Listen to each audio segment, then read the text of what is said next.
The turbulence was getting worse. The overhead bins rattled, babies cried, and people began whispering prayers they hadn't said in years. But in row 10, seat B, a man in a faded blue janitor's uniform slept quietly, his head resting against the window, arms folded tightly across his chest as if holding something precious inside.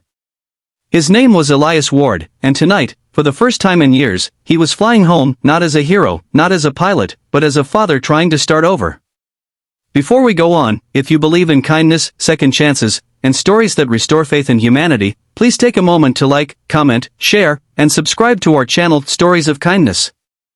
Your support helps us tell more stories that touch hearts and remind the world that good people still exist.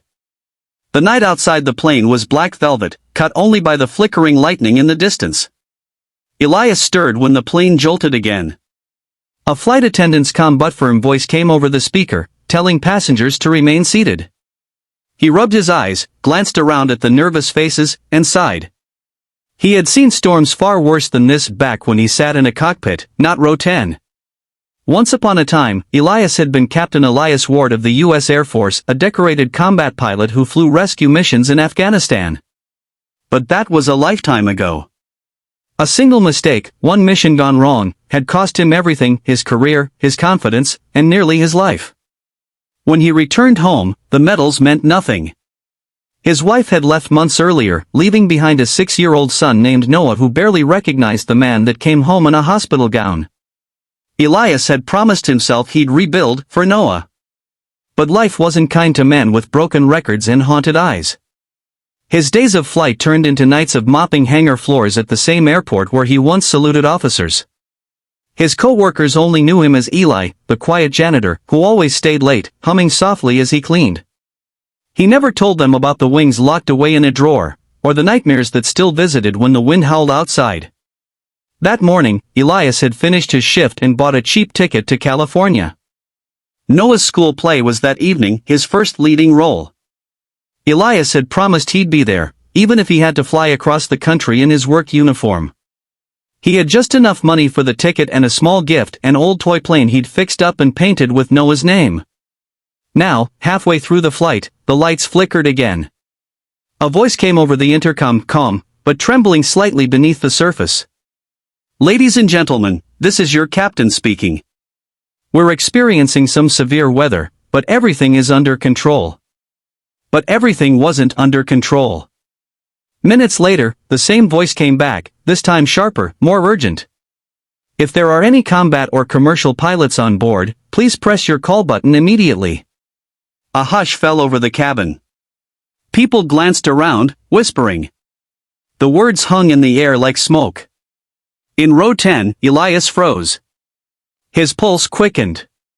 His fingers twitched unconsciously, the way they used to before a takeoff. He wanted to stay silent. He wasn't that man anymore. He was just a janitor trying to be a father again. But then he saw the flight attendant rushing down the aisle, panic etched on her face, and he heard someone mutter that the captain had collapsed. Elias stood up. His heart pounded so loud he could barely hear his own voice when he said, "I'm a pilot. Military, retired." Every pair of eyes turned toward him. The attendant blinked, searching his face for something, authority, confidence, truth. She nodded quickly and motioned him forward. Elias stepped into the aisle, his knees weak, his old shoulder wound aching as if time itself had rewound. As he entered the cockpit, the smell of smoke and sweat hit him. The co-pilot was pale, gripping the controls. The captain slumped to one side, unconscious. Autopilot's glitching, the co-pilot gasped. We lost hydraulics and we're too close to the storm system. Elias's voice came out steady, automatic, like muscle memory. I've got it. He slid into the seat, his hands finding the familiar rhythm of buttons and switches. The cockpit came alive under his touch. He called for a level reading, checked altitude, and adjusted throttle, his mind switching to an old frequency, a place of control and calm he thought he'd buried long ago. Outside, lightning forked through the clouds. Inside, the cabin shook violently.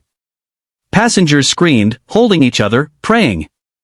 In row 10, an elderly woman clutched a rosary, whispering for mercy. A child cried out for her mother. And in that chaos, Elias's voice over the intercom cut through calm, grounding, unshaken. "This is Elias Ward.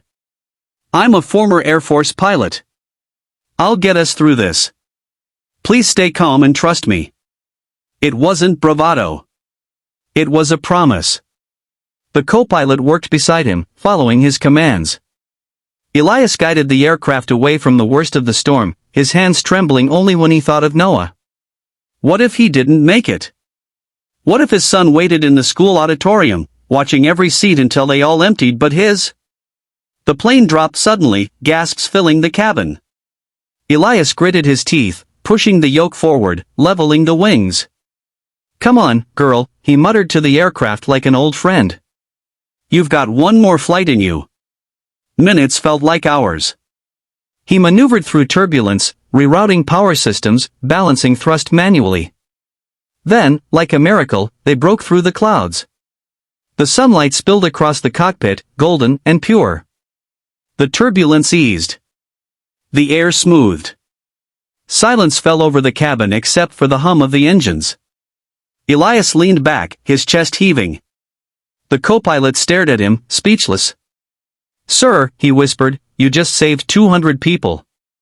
Elias shook his head. "No," he said quietly, glancing at the horizon. "Just trying to get home to my boy." When they landed safely in Los Angeles, the cabin erupted in applause. Passengers cheered and wept, some shouting his name, others reaching out to thank him as he walked down the aisle. He tried to smile, but the lump in his throat made it hard to breathe. The airline staff offered to take his name for a report, maybe even for the news, but Elias refused. "Please," he said softly, "no attention. I just need to make it to one school auditorium by